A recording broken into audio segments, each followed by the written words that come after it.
Matthew's Brian Bailey hanging on at the moment. Just pressing buttons really for different frazzled. weeks. I had to drive over 2 hours to get to the. I was thinking more about the down bad. No, and I'm down bad. Honestly, seriously, like I don't even enjoy winning. I mean, I'm glad I beat Big Show, fine, whatever. But like, I didn't even like. Last night, I was just sort of like. Yeah, it's like the Chase baiting the Panthers. It was a little bit of that. Super Bowl. A little bit of that. I'm just so down bad that like that doesn't even register or not. Like I have to. There has to be so much to get me back over the hump that it's just sort of like a little bit, whatever, Fantasy Football Happy Hour with Matthew Berry, served by Applebee's. Welcome to the Fantasy Football Happy Hour and a happy Thanksgiving, everyone. Connor Rogers, Matthew Berry, there goes the pen. Lawrence Jackson back in the house. I look forward to. You ever watch Lawrence? Lawrence does all sorts of great social videos. I highly recommend following @LordDon'tLose wherever you get your social media content. It's great. But what's amazing about it? Have you ever watched it? Have you ever seen it? I've seen almost all of them. Do you follow him on Lawrence. on the gram and Twitter, on the X? Yeah, exactly. All that. What's great is that he does the social media equivalent of Jay with the photos, which is just like you'll see like all of Lawrence's greatest hits from today. Like, you won't see, like, our stuff. Oh, you won't know we're there? No. I kind of respect that, for not. Yeah, it is his 100%. account. Yeah. I mean, the show's, he'll be, like, on Sunday morning, like, I'm about to do fantasy. Like, there's three other of us. If you just watch Lawrence, it would appear that Lawrence is the only one on TV. You do get a link to the show, though. You do get a link to the show. So if you follow the link, you'll know he's there. It's fair. And a lot of people, listen, people might be thinking, like, wow, Barry, it seems like you're complaining you don't like Lawrence on the show. And that's couldn't be further from the truth. I love Lawrence on the show. Like, big heart, love Lawrence on the show. And I'll tell you why. I've been down bad, you guys know, for like 3 or 4 days. He picked you up? Watch this. Tony Pollard versus Austin Eckler this week. Little bet? Yeah, I think this might be our first bet of the season. All right. We had a lot of Riddler bets, like Desmond Ritter bets. Yeah, that's true. That you forced me into. I think you still owe me dinner. I think you still owe me a number of dinners. Yeah, maybe. For Desmond Ritter bets. That's fine. We'll go double or nothing. I prefer Pop Douglas to Alec Pierce. Me and Jay are taking Pop Douglas and Goddard. Lawrence and George are taking Alec Pierce. Lawrence, what happened between Tony Pollard and Austin Eckler You know what's funny about these clips right here? What's that? That if it went the other way, our viewers wouldn't know it existed. That's what's funny about these clips. But congratulations on the Wednesday and Sunday. Next year, when it's Fantasy Football Happy Hour with Lawrence Jackson, you can choose the clips. It might be. Stay tuned, folks. Yeah. You know what's funny too, Matthew? Yes, sir. Today's Wednesday. Yes, sir. And we got clips from Sunday pregame on Wednesday. When we start doing that? Yeah. Well, since I was down bad and I needed to throw you under the bus to make myself feel better because I'm a small man, Lawrence. I'm a petty person, but that's all I have. You are not okay. You are petty, but in this instance, you went 2-0. But guess what? We gonna run it back with Alec Pierce and Pop Douglas. They play each other this weekend, so it's perfect. It's perfect. We can run it back. I know. No Josh Downs. I'm still taking Pop Douglas. No Josh I'm sorry. Downs. I'm still taking. Yeah, I'm still taking Pop Douglas over Alec Pierce. Well, yeah, you got that though. You got that. Even though we wouldn't have seen it on this show if it was the other way, and that's cool. But we gonna get it back. I'll make a promise that it makes next week's show, no matter what. I'm the neutral party here. That's really the point of me here. It's a good point. Yeah, everyone was wondering what is the point of you. Yes, that's it. Just to decide, okay, basically, Lawrence won this week, let's show his clip. Now, because I offered the double down and it don't go my way, then we won't show it then. Oh, no. Triple or nothing. What could go wrong? We're showing either way. You're sitting at the casino at 4 a.m. with a cigarette. It's love-hate day. We've got some breaking news as well into the Fantasy Football Happy Hour, so let's go ahead and get to it. I hear you, YouTube. YouTube complains sometimes that we take too long to get to the football, so I want to get to the football ASAP. I'm listening to you. First time ever that you feel that way. Yeah, I just learned to read. All right. It's Love-Hate Day because tomorrow's Thanksgiving, and since tomorrow's Thanksgiving, turkey's drink-free. So shout out to all the turkeys out there. It's our last day. It's a tradition for us. It's our last day. Drink up, drink good. You turkeys hate to see these folks coming. They hate to see them coming. And honestly, like if the turkey has been drunk, but the meat's a little sweeter if it's imbued with more like moist? tequila or bourbon or whatever. I'm a tequila turkey. guy. Why not? Tequila turkey is a rough look. All right, we will You get put into enough tequila into the turkey, Connor. You it don't doesn't notice? matter Fair what enough. the turkey tastes like. true that. We know how you'll be This is enjoying your me just- Thanksgiving. Yeah. All right. Anyway. As for the football, we do have news off the top here. J.K. Dobbins, who left last week's game, it is a knee sprain. He will be out Sunday at the Falcons. Some news from Ian Rappaport from NFL Network is that it'll cause him to miss some time, so this could be longer than just this week. Right. He'll definitely miss the Falcons game. Obviously, Gus Edwards is the next man up in this backfield, Matthew. And so you know that it's going to be Gus Edwards against Lawrence's Falcons. Then they're on the road at Kansas City. So I don't know that I would go crazy trying to get Gus Edwards, especially in a week when there's no teams on a bye. And then the following week they're at Kansas City. You don't love that matchup. Again, Gus Edwards not involved in the passing game. Having said that, if you're in a deep league where there's just not a lot of options, Gus Edwards is going to get probably 12 to 15 touches this week in a good matchup. And obviously he's always a threat to get into the end zone, especially with Dobbins not going to play this week. I think you'll see some mixture of Kamani Vidal, especially on passing downs, and Hassan Haskins. You could see Haskins mixing in on some of the short yardage situations there, but I feel like they trust Edwards more as well. Vidal, more the passing game work as well. Again, this is for super 14, 16-team leagues, and you're desperate. If you're sitting there and going like, hey, I may not have Breece Hall this week, and somebody else in my league snatched Braylon Allen, because that's another piece of news that just came into the desk, Connor. Yeah, he's not Breece practicing Hall. today with a knee injury. They're hoping he could play. This one's very up in the air. It is the first practice of the week, so kind of track this the next few days. But Braylon Allen obviously would be full go if Breece does not play. And are the Jets at the point where they're just sort of like they'd want to protect Breece Hall, or they're like, hey, we still have a chance mathematically, we're still alive. I hope not. They'll push it if he can go. Okay. In this one, I would say if this is the last 2 games of the year, then yes. But let's not forget the Jets were dead in the water last year, and they gave him the ball 30 times against New England in the snow. And did we Bill need that? We Bill needed that in Belichick's fantasy. last game of his career. He's Right. watching Breece Hall just plunge into the end zone in the went snow. off. So I don't know if they care at all about that, honestly, at this point. Fair enough. But anyway, just a heads up there that the report is that Breece Hall's status for Sunday's game is officially up in the air. Definitely. It is. So just grab Braylon Allen if He's you out there. have it. I'm almost positive Breece Hall's not going to play, and you know why?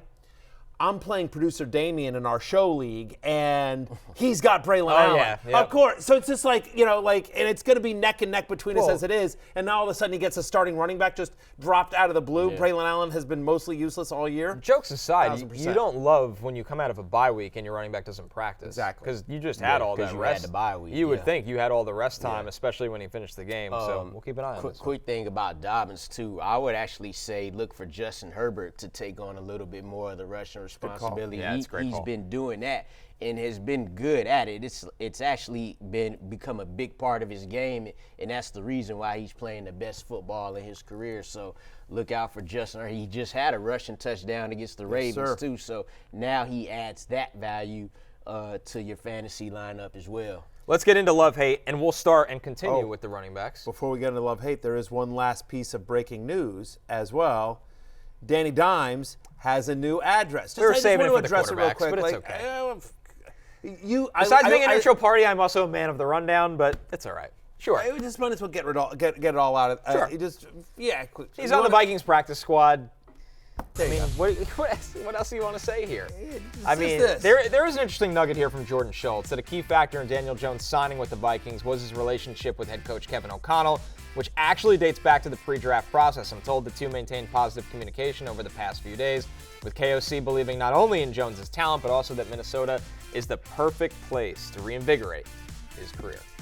Just given Sam Darnold's injury history, they don't have behind them. Obviously, J.J. McCarthy went down this year. I don't know that they it's feel Nick great. Mullins, Right? or- Exactly. Ugh. I mean, so I will just merely say this: that if something were to happen to Sam Darnold, if Daniel Jones plays for the Vikings with that coaching staff, that offensive scheme, those weapons around him, Jefferson, Hawkinson, the running backs, Jordan Addison. I mean, Daniel Jones would be very fantasy viable. Very fantasy viable in Minnesota. So it's just, anyway, there's not a ton of fantasy, impact right now, but it's just, I just wanted to get all the fantasy news out of the way. KOC, cool with every quarterback in really the league, is. ain't he? He got Wants all the of 'em, reclamation projects. Got them all in the tuck in yeah. case. Well, he's a former NFL quarterback himself. Yes. He comes out of the McVay school, which is also very player-friendly. Right. Quarterbacks love him. And again, I think if you're Daniel Jones, or honestly you're any quarterback, you're going like, Sam Darnold was left for dead, Right. basically, and now he's probably going to play in a Pro Bowl. Even whatever happens after this year, whether they go to J.J. McCarthy, whether they keep Daniel Jones around, who knows? But Sam Darnold's career, he will have a starting job next year, whether it's in Minnesota or somewhere else. Don't you agree with that after this year? Sam Darnold's going to get paid in Yeah. this offseason. If it's not by the Vikings because they have McCarthy, it'll be by somebody else. They also have Josh McCown on that staff as their quarterbacks coach, which is just another enticing factor for guys like Daniel Jones. Yeah. All right, let's get into love-hate. We start with finally. the running backs. I know. God, I really took so long to get there.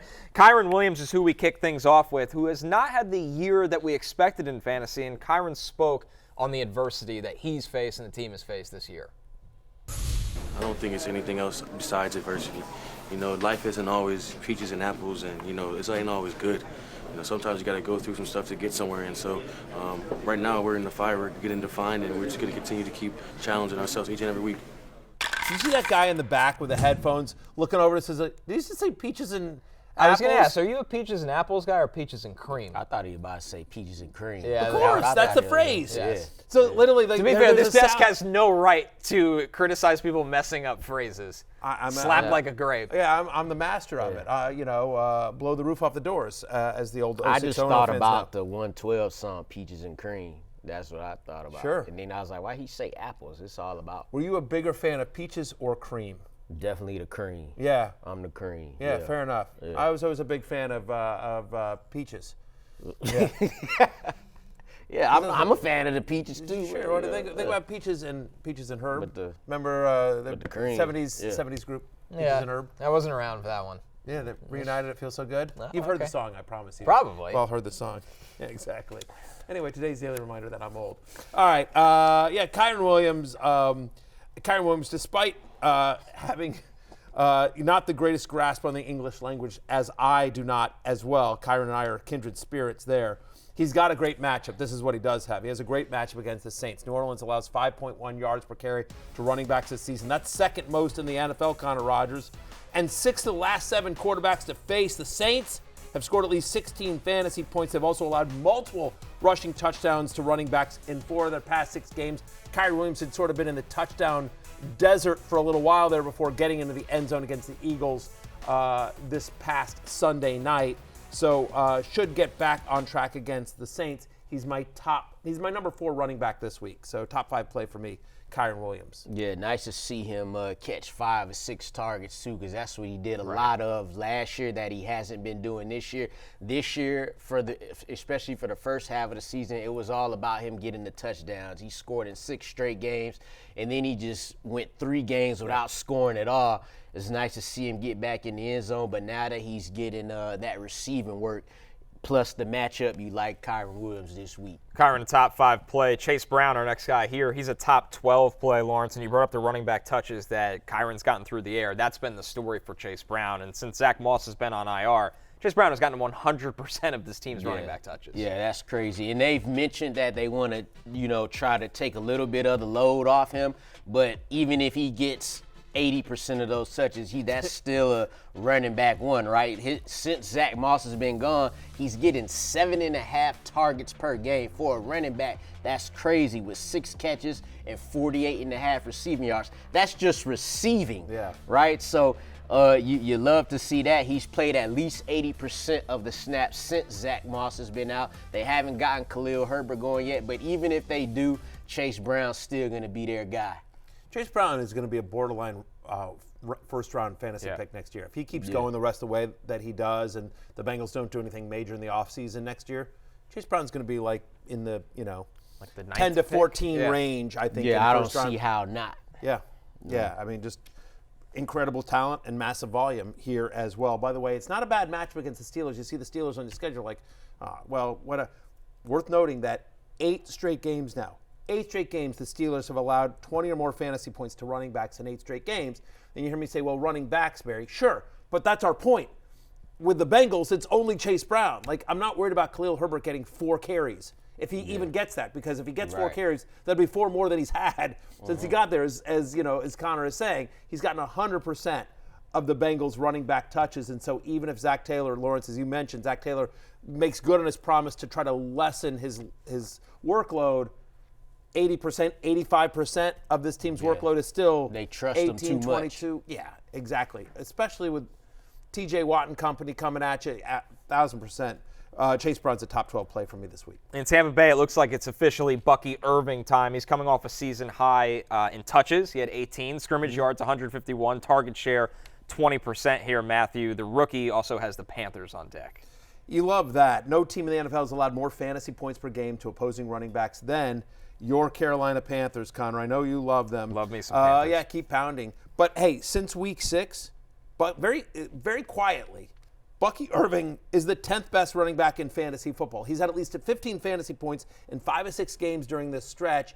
And last week was the very first time that Bucky Irving and Rachaad White were both healthy, and Bucky Irving outsnapped Rachaad White. Like, there is a changing of the guard here that I think we've all sort of seen coming, that we've all talked about. I think anyone that watches the Buccaneers games are sort of like, 7 is so much better than 1. We thought this should have happened in week 7, week 6. Honestly, we thought this after watching the preseason. We're like, this is right. probably going to happen. But Todd Bowles loves his veterans, blah, blah, blah. But it feels like they're finally, last week against the Giants, they get Mike Evans back. It was the first time that we got to see the offense fully healthy as it is currently constructed. Obviously, Godwin's out for the year. But, felt like that's what they want their offense to be. And, yes, Rachaad White is going to be involved, and Sean Tucker will as well. But Bucky Irving keeps getting points.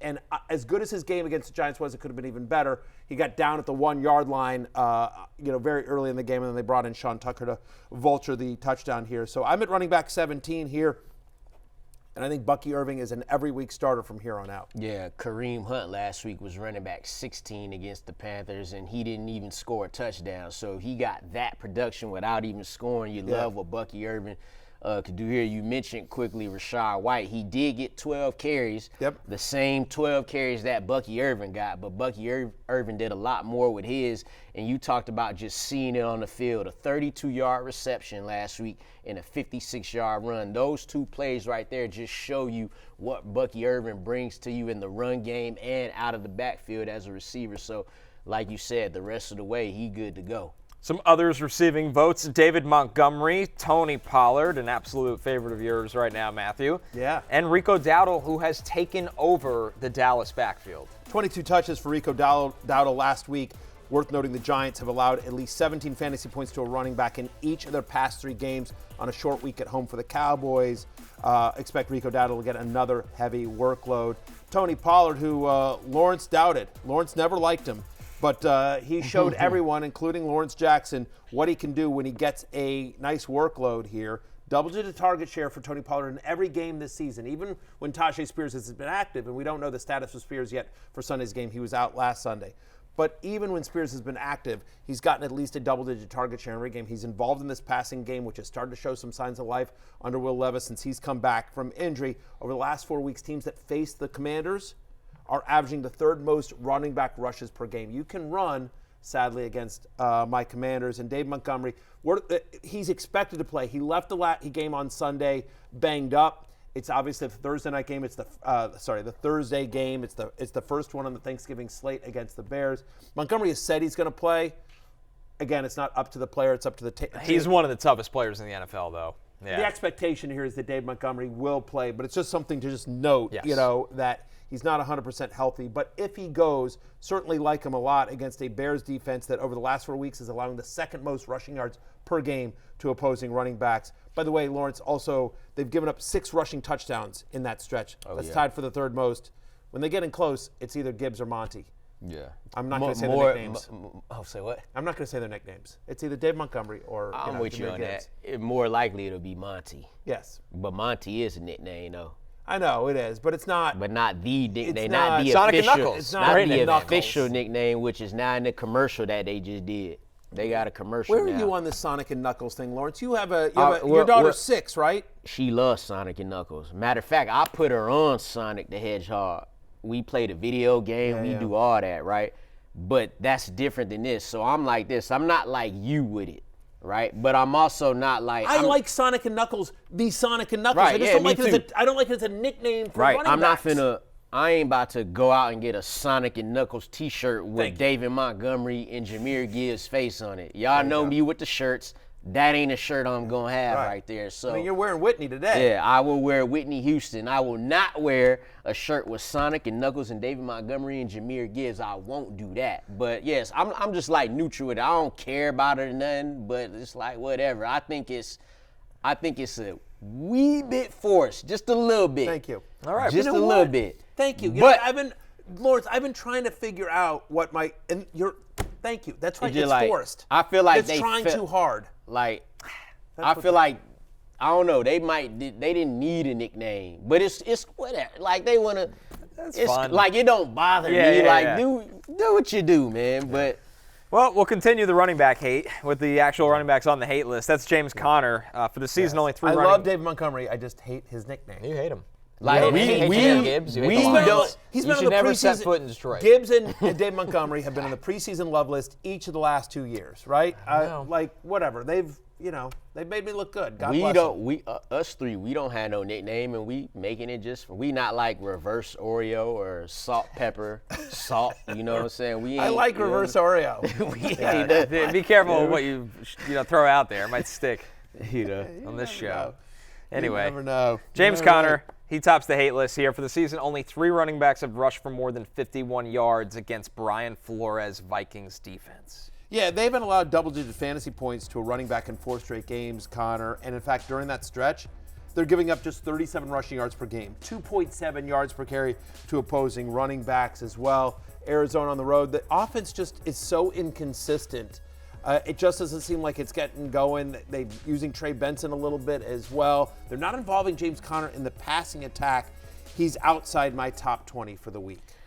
Man, he's ran for 41 yards on 19 carries and a touchdown the past 2 games. That is scary because we know James Conner is actually better than that. Correct. So, in addition to what you're saying about this Vikings defense, the running game hasn't been going, and that was a key factor in them actually losing the game to the Seattle Seahawks. So, I'm with you there. They have to get the run game going. If they don't, then I don't see you have to feel nervous about James Conner in that situation. I just feel like this is going to be like a 3-touchdown Trey McBride 3-touchdown game. Like it's been building up. He hasn't scored all year long. It feels like there's going to be one of these games where Well, it I just hope he explodes. does because Thank you. he's a top 5 tight end fantasy without touchdowns. It's unbelievable. He was my preseason tight end 1. So if he get 3 touchdowns, gonna he be automatically gonna be tight end 1 for the whole season. So there you go. DeAndre Swift, our next player here, he's outside the top 25 running backs. I mean, the bottom line is, Lawrence, this Detroit front is really good against running backs over the past 4 weeks. They're allowing the 3rd fewest points per game to the position, 2nd fewest for the entire season. I feel like we're going to see a lot of Bears throwing in this one where they're 10-point underdogs. Yeah, that's pretty much what we've been seeing these past 2 weeks with the new Bears offense is more throwing. You look at what the Lions did last week. Held Jonathan Taylor, 11 carries, 35 yards. He was running back 39. But then you look at what Swift has done. He's in his last 4 games, he scored 1 touchdown. That was a 39-yard touchdown run against Green Bay in Week 11.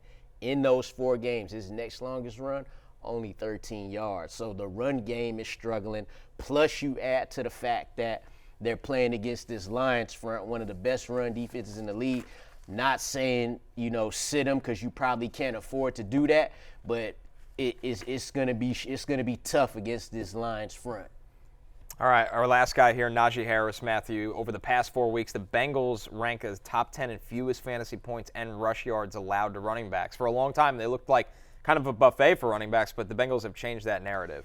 They've gotten better. They're off the bye. They've had 2 weeks to prepare for a divisional matchup here against the Steelers. And, oh, by the way, since the Steelers bye, it's been Jaylen Warren, not Najee Harris. Jaylen Warren's averaging more yards per game. He's played only 7 fewer snaps. He's been the better running back as well. And so they've started to get the passing game going a little bit more with Russell Wilson as well. He's just my running back 31. Bad matchup in a timeshare, and he's not the best running back on his team. He just isn't. And so Harris is basically touchdown dependent. He's a low-end touchdown dependent flex this week as well. The other thing I just want to mention on DeAndre Swift that we didn't get to real quickly is also they're using Roschon Johnson at the goal line. Right. It just feels like since Thomas Brown has took over from Shane Waldron, Roschon Johnson is the guy that's getting the majority of the work when they get in close. Yeah, and so you just don't feel great about Swift's opportunities. He got to score from from distance. Yeah.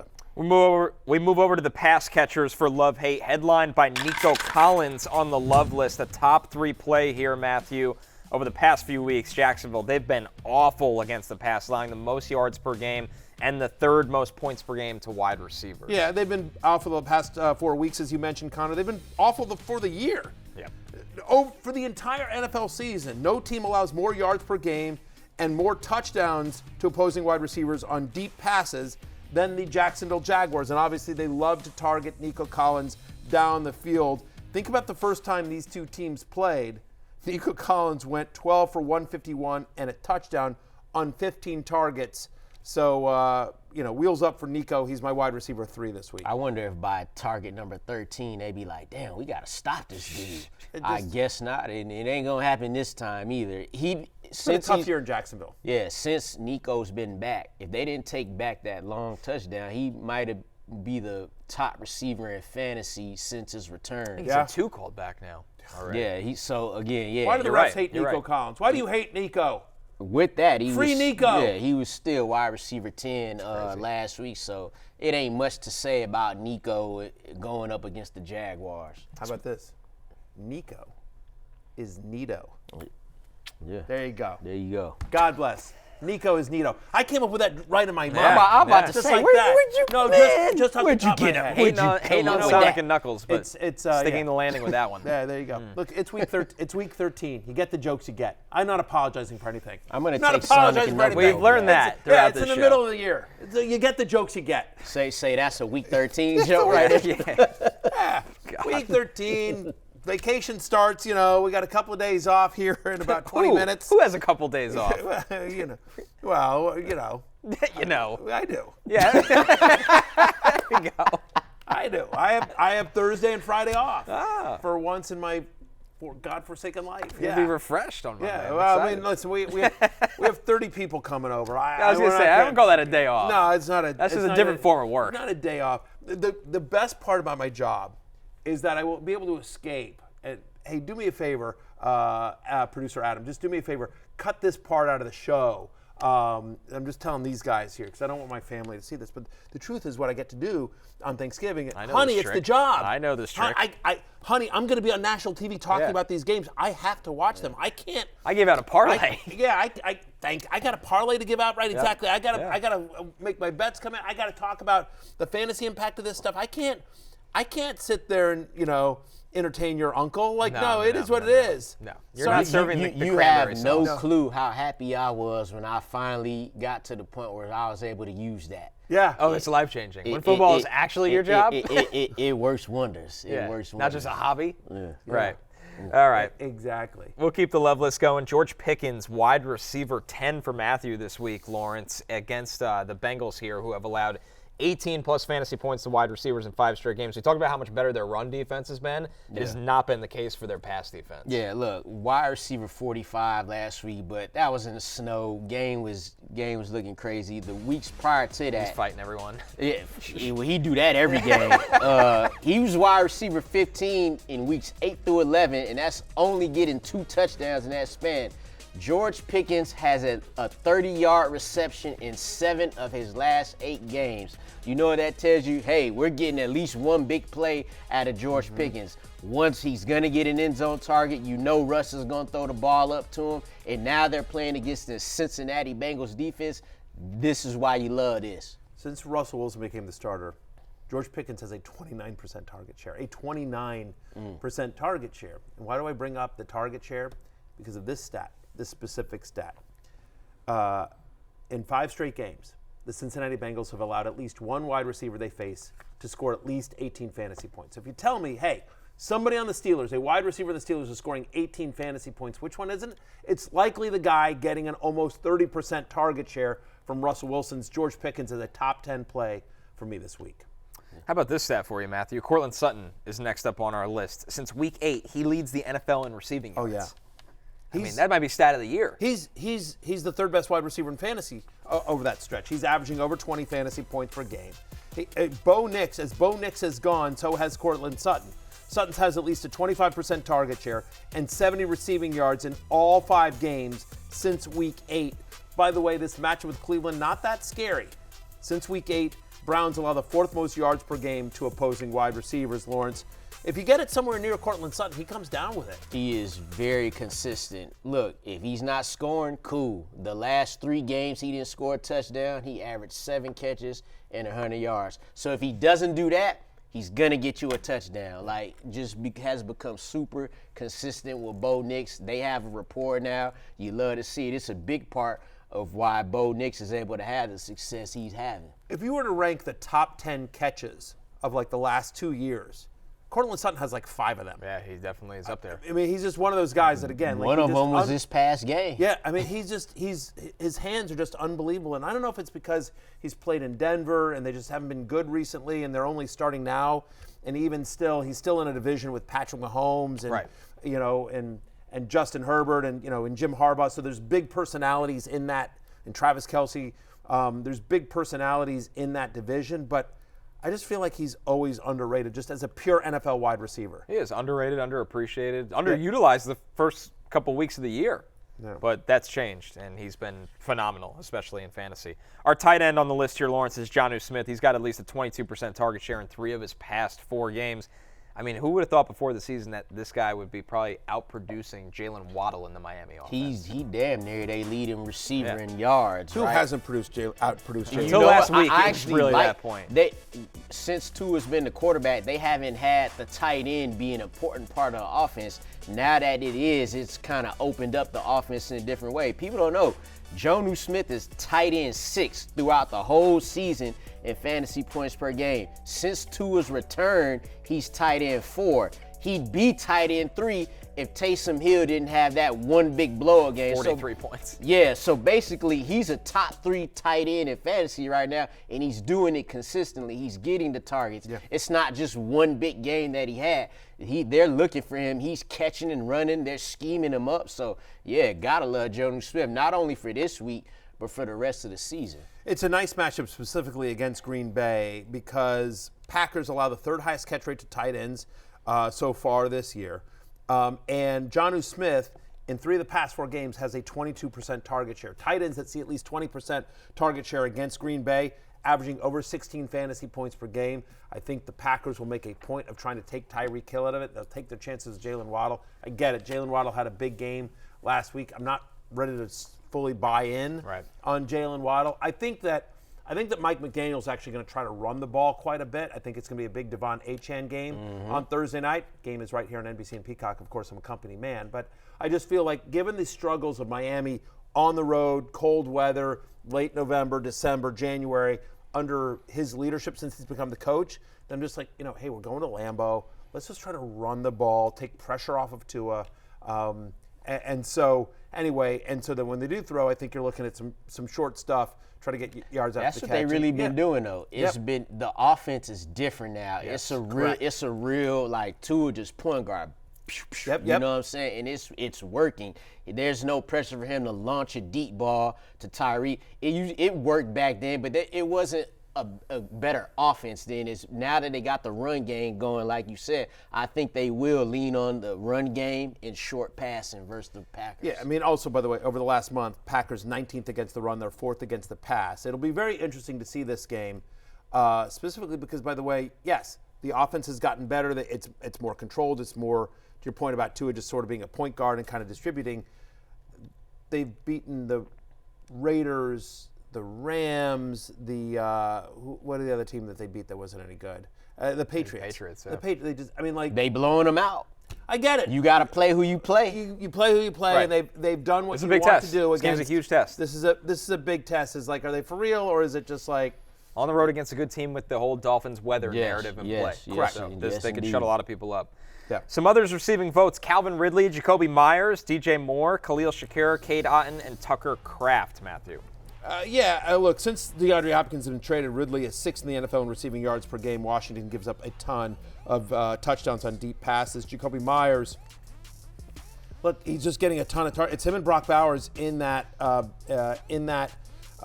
Raiders passing offense. Aiden O'Connell, we expect to get the start here. Over the last 4 weeks, Chiefs, by the way, allow the 5th most fantasy points per game to wide receivers. Meyers is going to get a ton of targets. DJ Moore, since Shane Waldron is gone, he's had at least 7 receptions in both games under Thomas Brown, right? He had one such game under Shane Waldron. Shocker. Thomas Brown taking over and says, you know what I should probably do? I should probably try to get the ball into my best wide receiver's hands. Yeah, I mean, exactly. By the way, so DJ Moore he comes in at wide receiver 25 for me. Another slot guy. I mean, not that DJ Moore's a slot guy, but sorry. A slot guy, I should say. Khalil Shakir going against the Niners. Since week 7, he's 4th among wide receivers in receptions per game.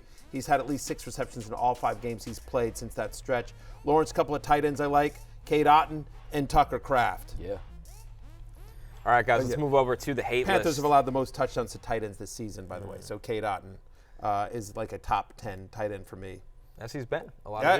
He's been nothing short of fantastic. Since week 6, since week 8, the Dolphins allow the 4th most fantasy points per game to tight ends. So Tucker Kraft coming back against Jonnu Smith. Should be a big tight end game on Thursday night. Our hate list is headlined by Zay Flowers. Since the bye in Week 5 for the Eagles, they're allowing the 2nd fewest points per game to wide receivers. This is a tough matchup for Zay Flowers. Lawrence. Eagles defense ain't nothing to play with right now. They got Cooper DeJean playing in the perfect spot for him. Quinion Mitchell is one of the best corners in the league already. But then you just look at what Zay Flowers has been doing statistically, at least speaking. No games over 5 receptions and 65 yards in his last 3 games, which is crazy because in the 4 out of the 5 prior games to that, he had at least 110 yards. So he done got kind of cold. Even against the Chargers, where the Ravens offense got to the point where they could do whatever they want, it still wasn't a big Zay Flowers game because now you're depending on Rashad Bateman. Mark Andrews has gotten going again. And then obviously there's Derrick Henry. So you don't love all of that combined with going against this Eagle defense, which is pretty damn good now. Since their Week 5 bye, the only wide receiver to have more than 60 yards against the Eagles is Puka Nacua. And the only wide receivers to score even double-digit fantasy points against the Eagles, Puka Nacua, Cooper Kupp, and Jamar Chase. Kupp, by the way, got that last second, complete garbage time touchdown. Right. That's the only thing that put him over. And all due respect to Zay Flowers, you're not Jamar Chase. So again, the Eagles playing so well. Zay Flowers outside my top 20 this week. Brian Thomas Jr., the same for him. Outside your top 30, Matthew, he's expected to be shadowed by Derek Stingley, who's played really, really well. And, I mean, here's the thing with Jacksonville right now. They have a bottom 6 implied team total this week. The quarterback situation totally up in the air. It's hard to have expectations for this offense or this team right now. We don't know who's going to be quarterback. They're hoping to get Lawrence back, but it might be Mac Jones, and Thomas has not been nearly as productive under Mac Jones as well. A calling card of Brian Thomas this year has been those deep passes, just unbelievable. It's not Mac Jones' No game. team allows a lower completion rate on deep passes than the Houston Texans. You mentioned the shadow by Stingley. He's been nothing short of fantastic this year, so he's outside my top 30 this week. Kyle Pitts, our last player here, Lawrence. Over the past 4 weeks, Pitts is tight end 37 in points per game. It felt like he kind of hit a peak, and then he completely tight end 37. Half people listening to this show can't name 36 tight ends. Yeah, no. We've been talking about bizarre numbers. Don't ask me to do that. It's not a fun exercise this year.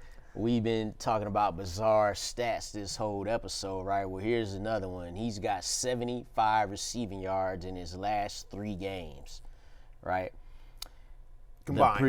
Combined, 75 yards in his last 3 games combined. In his last 4 games, before those 3 games, he was averaging 78.5 receiving yards per game. I think this is a thing where the whole Falcons offense ain't been good. They haven't been consistent because the last 4 weeks, Drake London is wide receiver 33. Kirk Cousins is quarterback 32 in those past 4 weeks. So nobody else besides Bijan has been really consistent, and you really haven't been able to depend on any Falcons players on the offense besides him. So, yeah, You don't know what you're going to get with the Falcons offense. You hope that coming off of the bye that they've spent time sort of trying to figure out, all right, what went wrong? Where can we attack these? And, if there's something to hang your hat on, it is that the game's in Atlanta. Chargers are traveling on a short week. And, again, the Falcons have had 2 weeks to prepare for this. That said, this Charger defense is really, really good. They've allowed 1 touchdown to a tight end this season. And that was, this past week again with Mark Andrews got in, right? So, it's just they've been really good, generally speaking, against tight ends. Pitts has never been a massive touchdown scorer anyway. So just don't feel great about the matchup or his usage. There's nothing to point to other than the fact that, he was good earlier in the season. That's all you got to hang your hat on. So he's my tight end 20 this week. Chargers only -2 there. What do y'all feel about that? Especially how the Falcons have been playing recently. I guess that's what they're thinking is, right? You're just like, hey, Falcons at home, Chargers. What Falcons are we going to get with how Jekyll? If I'm picking that game, I'm taking the Chargers. I'm liking a little outline, 4.5 or something. Right, under a field goal feels a little generous. Yeah. It's don't know if it'll close that way. I think it's moved to 2.5. I feel like it will not close that way. I think it'll close at a field goal. So it tells you it's a good line.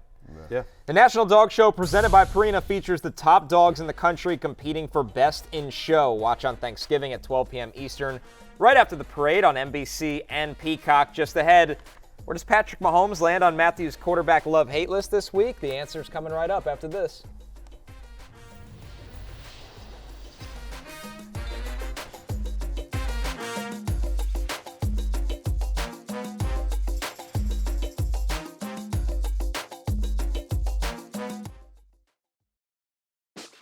That off with a kind of a whirling derby leap there in the end zone, and then I guess it was the DeVito celebration. Is that tribute to Tommy? Yeah, he's a good dude. He's got swag. Yeah, who came up with that? Oh, I have no idea. I just see him do it. No, but whose idea was it for you to do that, and when did you know you were going to do it? Most of the times I don't know what I'm going to do, so there's spontaneous stuff. That was just spontaneous. That was not planned. Even your teammates got into it too. Yeah, New York fans love Tommy here and give him something they like. Are you Italian by any chance or no? I haven't done a 23andMe, but I don't know. Who's eating good? Quarterback Love Edition served by Applebee's. Baker Mayfield is a 10 out of 10 character in the NFL. He's awesome. Again, we interviewed him. I've interviewed him a few times in my life, and last year on the Super Bowl, we interviewed him here on Fantasy Football Happy Hour. So Baker Mayfield, a friend of the podcast, friend of the show.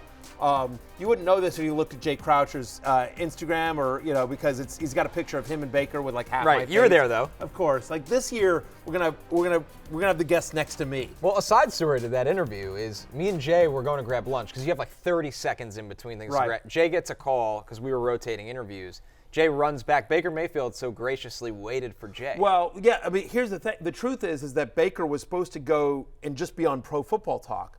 But, again, I've interviewed him once or twice, and so I was just like, hey, Baker, while you're here, would you mind stopping by our show? And he's so gracious. It's like, yeah, of course. And then it was just like, all right, where's Jay? Because as soon as Baker's done with PFT, he's coming. Wait, what? Jay went to get food? Wait, but we got Baker because we didn't have him. Right, yeah, exactly. But he was nice wasn't enough on the to, schedule. Yep. He was just going to go. He was just scheduled to do PFT, and so anyway, Baker not only did our show, but hung around until Jay could get back from stuffing his fat face. Not just sitting there waiting for the interviews. But anyway, we had a great conversation with him. He's an awesome human being. If you meet him, he's another one of those guys that it's just you're like, I get it. It's easy to root for. You're like, if I was a teammate of this guy, I would want to run through a brick wall for him. He is just kind of that guy. And he's also awesome in fantasy football this year, Lawrence. He's finished top 10 out of the quarterbacks in 8 of 11 games. It's hard to find the consistency that Baker has brought us this year. Yeah, definitely. Like you said, nice guy, but we got to be honest about his play, and his play's great. Yeah. Right. I said he was going to be a top 5 quarterback in fantasy in Week 12. He was quarterback 9, not quite top 5, but he didn't throw a touchdown pass. 24-30, though, 294 yards, got Mike Evans back. They're going against the Panthers now. Carolina Panthers, in their last 3 losses, they've given up multiple touchdown passes. Gentlemen, do we think the Carolina Panthers are going to win this game?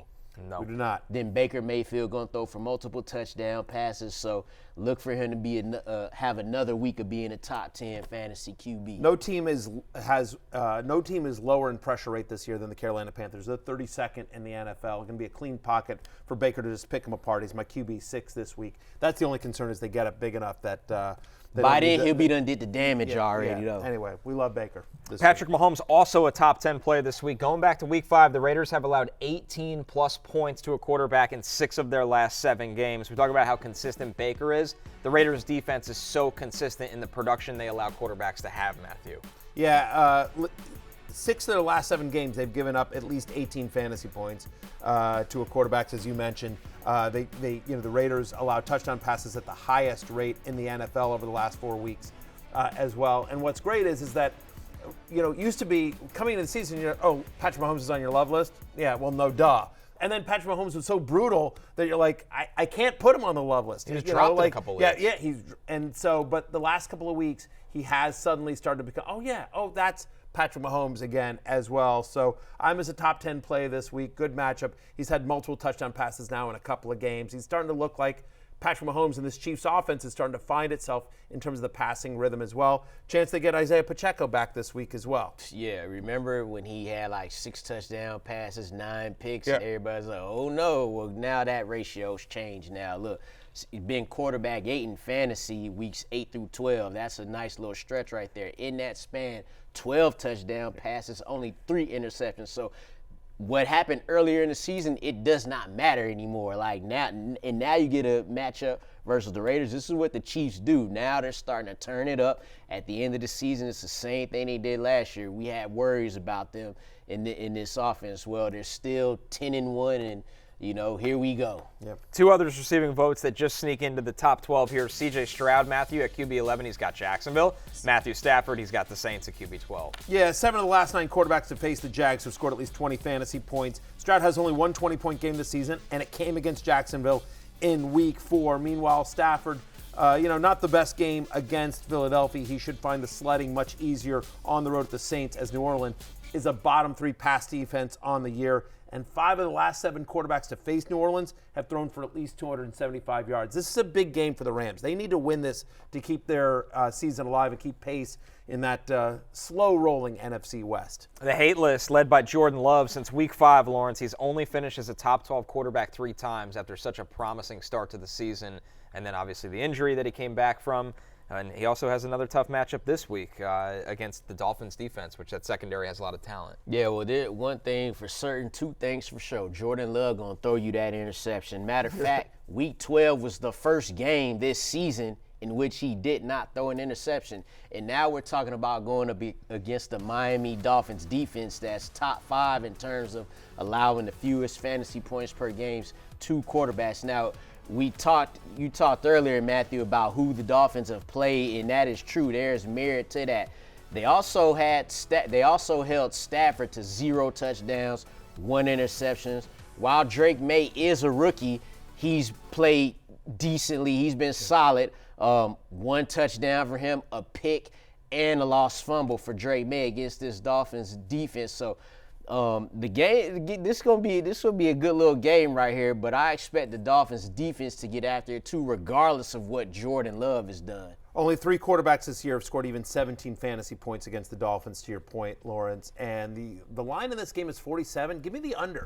Like, I think the Packers are going to want to run the ball with Jacobs and Wilson. It's going to be cold. And I think Miami, same thing, that they're going to want to run the ball. I just don't see these teams, explosive. So primetime unders are a thing. I'm going to take the under on 47 here, but more importantly, I have Jordan Love outside my top 20. He's not running as much as we've seen him do previously in his career. I do think they want to be run heavy, and with a low total, I don't think he's going to be needed to throw a lot in this game either. Like, it's going to be heavy run game. By the way, 15 or fewer fantasy points in 2 of the last 3 for Jordan Love as well. Yeah. Right behind him at QB 22, Matthew, Kirk Cousins against that tough Chargers defense. 2 quarterbacks. Only 2 quarterbacks have thrown at least 250 yards against the Chargers. Even your guy, Lamar Jackson, threw for under 200 yards against the Bolts last week. They're top 12 in pressure rate over the last month. And so, nothing we've seen from Cousins lately gives you confidence. He doesn't run. He's outside my top 20 this week in a week in which all quarterbacks are healthy. And as we've talked about earlier, the Falcons offense just doesn't seem to be in the right gears. Each of his last 2 games, he's had 0 touchdown passes and 1 pick. The 2 games before that, 3 touchdowns, no picks, 4 touchdowns, no picks. So it's like, which Kirk Cousins, or not even just Kirk Cousins, which Falcons offense are we going to get? That is the question. I don't know if we'll get a good one against this Chargers defense. 2 pieces of quarterback news before we take our last break here. Trevor Lawrence will get the bulk of first-team work in practice this week. Tommy DeVito is officially questionable for the game in Dallas on Thanksgiving with that right forearm injury. It might be a Drew Lock Thanksgiving, baby. The Giants' worst fear, a chance to win. It's a second helping of Sunday Night Football this week. Finish your Thanksgiving holiday by watching the Dolphins take on Jordan Love and the Packers at Lambeau Field at 8 p.m. Eastern. Then wrap up your weekend when the 49ers travel to Buffalo to face Josh Allen and the Bills. Both matchups can only be seen on NBC and Peacock. We're taking our last break. When we're back, our favorite Turkey Day bets. Last call is next.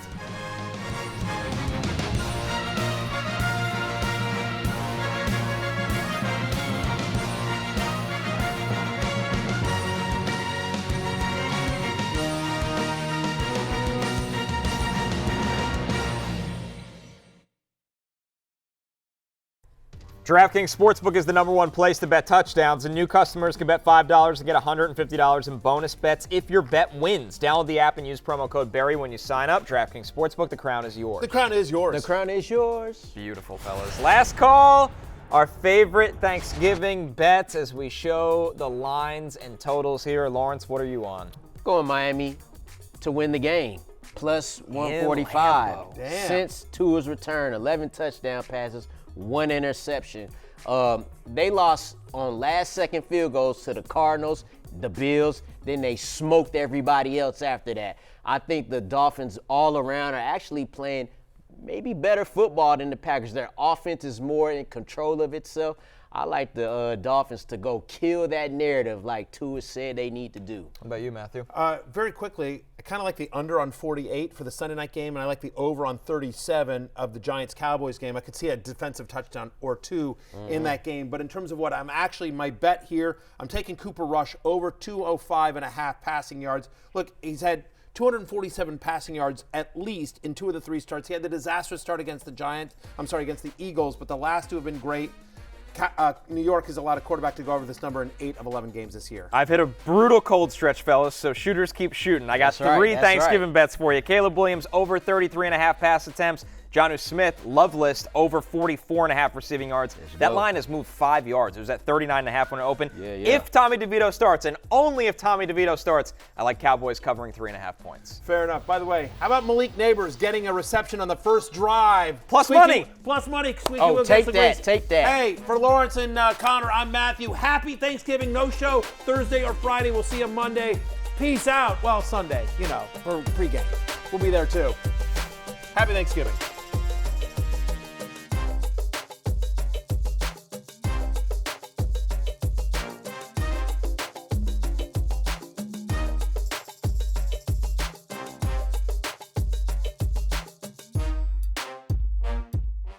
Hey, it's Matthew Berry from NBCSports.com and Rotoworld.com, and I want to thank you so much for watching whatever it is you just watched, or if nothing else, being too lazy to click out of the autoplay after this video started, after whatever it is you actually wanted to watch finished. But now that you're here, I'd like to take a moment here to ask you respectfully now, okay? I'm asking you respectfully to subscribe to the NFL on NBC YouTube channel. You'll get the latest Rotoworld fantasy news headlines, all sorts of great shows, including my own Fantasy Football Happy Hour. So go subscribe now. Again, I'm asking respectfully.